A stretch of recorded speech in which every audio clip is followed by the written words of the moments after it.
Mosquitoes carrying a potentially deadly virus have been found in Jasper. What virus the State Department of Health found, plus an abandoned business in Spencer County is set for a tax sale, and Kurt Guxell talks high school football ahead in sports. All of that and much more is up next here on 18 WJTS News.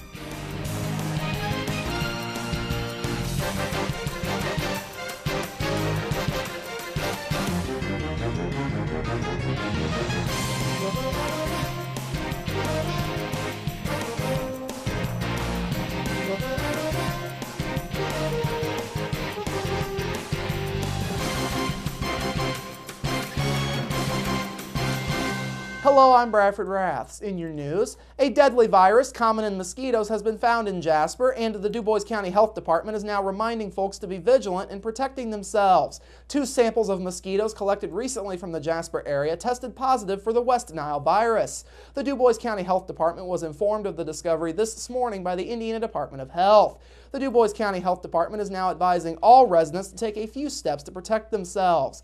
Apply insect repellent containing DEET to all clothes and exposed skin. Wear light-colored clothing. Avoid wet, highly vegetative areas where mosquitoes live. And don't be outdoors during prime mosquito times, dusk to dawn, as much as possible. The department also has several steps you can follow to prevent mosquitoes from breeding where you live. Eliminate all areas of standing water on your property. Repair any septic systems that are failing. Remove any containers that might hold water. Clean out any gutters that may be clogged.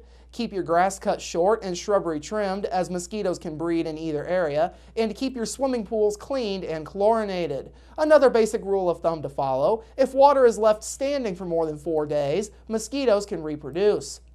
According to health officials, even a small bucket can produce up to 1,000 mosquitoes in just a few days' time. There are several symptoms of West Nile virus. Health officials say some common ones are high fever, severe headache, a stiff neck, muscle weakness or paralysis, vomiting or nausea, and confusion. Health officials also say West Nile can infect domestic animals such as horses. Horses should be immunized to the disease immediately if they haven't already been, according to health officials.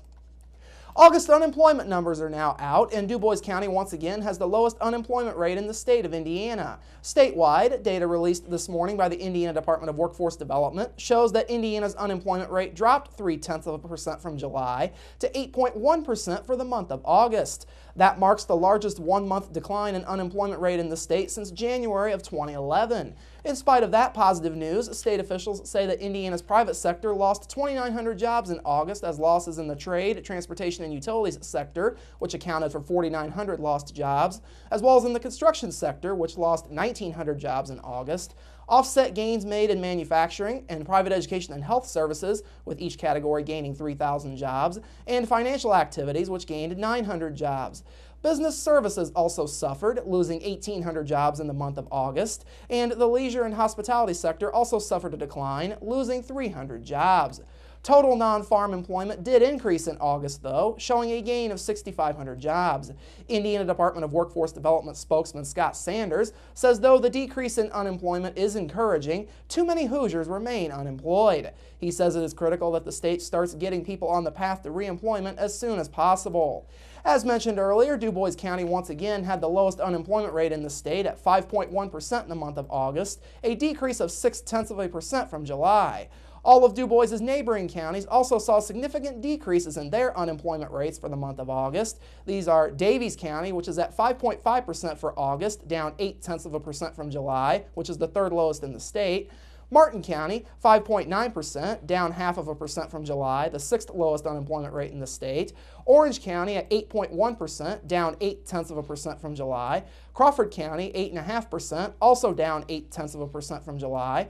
Perry County at 7.4%, down 0.7% from July. Spencer County, 6.6%, down 0.9%. Pike County at 7.3%, down 0.7% from July. A Birdseye man, possibly connected with a string of car burglaries, was arrested yesterday evening after he was found inside of a residence where he didn't belong. DuBois County Sheriff's deputies were called to a residence in the 9900 block of East State Road 64 near Birdseye around 5:50 p.m. last night on a report of a male subject that broke into a woman's residence. The female resident told police that she came home and found a man, identified as Donald Reiner, making himself at home inside of the residence. The woman told police she told Reiner to get out of the house, and she immediately left the residence and called 911. Deputies did not find Reiner at the residence upon her arrival, but did find him in a field about 100 yards to the west of the residence. Deputies say Reiner appeared to be under the influence of an unknown substance. Reiner was taken into custody and lodged in the DuBois County Security Center. He is facing Class D felony counts for residential entry and theft, along with a Class B felony for burglary. As I mentioned a moment ago, Reiner is a suspect in a string of vehicle break-ins that took place in the Birdseye area overnight on Wednesday.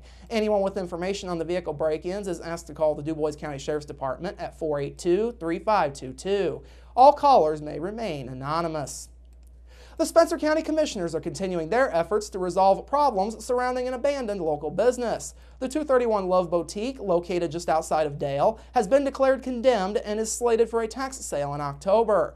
However, the owner of the building, First Philadelphia Ministries of Louisville, is working with the commissioners in an attempt to bring the property into compliance with Indiana's building requirements. Previously, the Spencer County Inspector has deemed several structures, including a former motel, garage, and restaurant, unsafe after several fires and the accumulated effect of years of neglect. First Philadelphia Ministries is approaching the 60-day deadline to either correct the problems with the buildings or demolish them. County commissioners say there is a tax lien on the Love Boutique property, and it has a chance of being sold next month. However, representatives of First Philadelphia have indicated that they may opt to sell the property at a private auction in the near future rather than make the necessary repairs to the property. County commissioners were confused on the private auction and questioned whether both a tax sale and a private auctioning of the property could take place, since the tax sale would happen first. However, attorney Jeff Lindsay says an auction sale could still happen following a tax sale on the condition that whoever buys the property at the tax sale would pay the delinquent dues on the grounds. Lindsay cited a caveat which states if a purchase is made on a property that was sold at a tax sale, a hold on the transfer of property deeds is put in place for 1 year to allow for the title holder to pay any overdue money. Lindsay added that whoever bought the property would then be subject to the same guidelines to bring the buildings up to code. Last night, the Southwest DuBois School Board formally passed the district's proposed 2014 budget. Next year's budget will include a final tax rate of $1.19 per $100 of assessed value that nearly matches the rate issued by the state last year. The overall corporation budget for 2014 is broken down into 7 categories, including the general fund of $11,811,155, which comes from the state based on student enrollment, the capital projects fund, a transportation fund to pay for school bus driver contracts, a debt service fund to make payments on borrowed money, and the referendum debt fund to pay for bonds on the high school construction project, which was created after a referendum passed in 2009. The budget also includes a bus replacement fund of just over $500,000 for replacing 2 school buses in 2014, and a pension bond fund to pay for long-term teacher retirement is also included. All of those were approved by the board last night. Southwest DuBois Superintendent Mike Eineman says this year's budget is close in similarity to last year's, but with some small changes.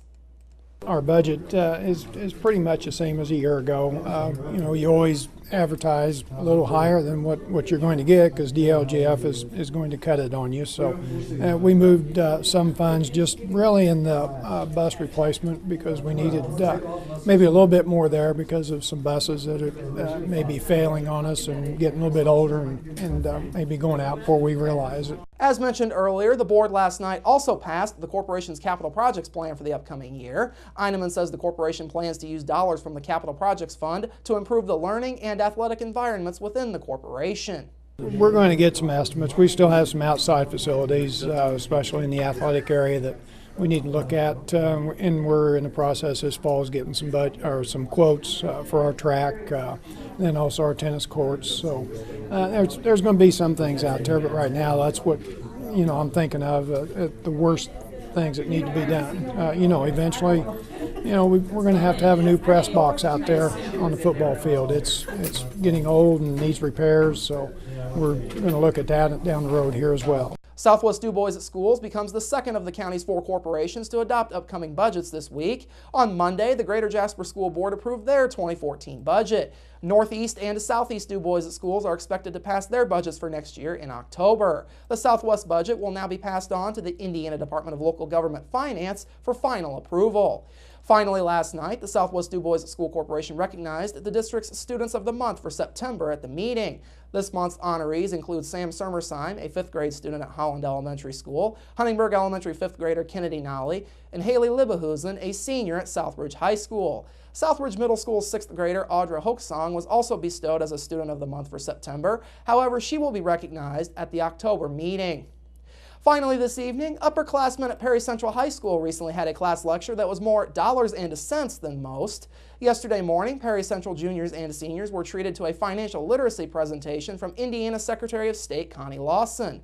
Lawson gave a roughly 45-minute presentation on credit, how to avoid scams, and the cost of financial fraud, among other topics. While student responses usually vary from events such as this, a couple of students took away new perspective from this event. Perry Central junior Emily Davis says she has gained more understanding about investing for the future. The biggest thing I learned out of this program would have to be to invest, to protect your investments, and also to plan early and start early, because as soon as you go to college, you're going to be on your own and you won't be able to fend for someone else. Fellow Perry Central junior Uriah Bryant had a similar perspective, saying that college will be a key time for her in terms of saving for her future. It'll definitely help me going forward because, whenever I'm in college and everything, I'm going to start really wanting to save up for my retirement because, like she made a good point down there, and she said that, if you're, some people are retired and then they get investment frauds, and if you're already retired, you can't go back and you can't just start, working all over again. And so it'll really help if I already have all that stuff, all that money saved up. School officials were happy to see the students learning this information. Perry Central Principal Seth Clark says now is the time for students to be learning this information as opposed to learning the hard way later on in life. It shows them that there's a bigger world out there than just, the rural school here that they go to, and that, they need to be concerned about investments, their future, going to college, things like that. So it's good for them to hear that, especially at the age they are. A lot of these kids are getting ready to go to school, college, or, adopt some trade when they graduate, so they need to know these things before they get out in the real world. According to data from the Financial Fraud Research Center, which is a part of the Stanford Center on Longevity, more than 30 million American consumers are defrauded each year, with 1 in 4 victims of investment fraud being contacted by telephone. The losses amount up to $1.2 million per every workplace fraud that is committed. Coming up after the break, your local forecast, sports with Kurt Gooksell, and Inform featuring Ashley Niehaus and Jessica Lindauer talking about QR codes. That's all up next here on 18 WJTS News. Local people watching local people.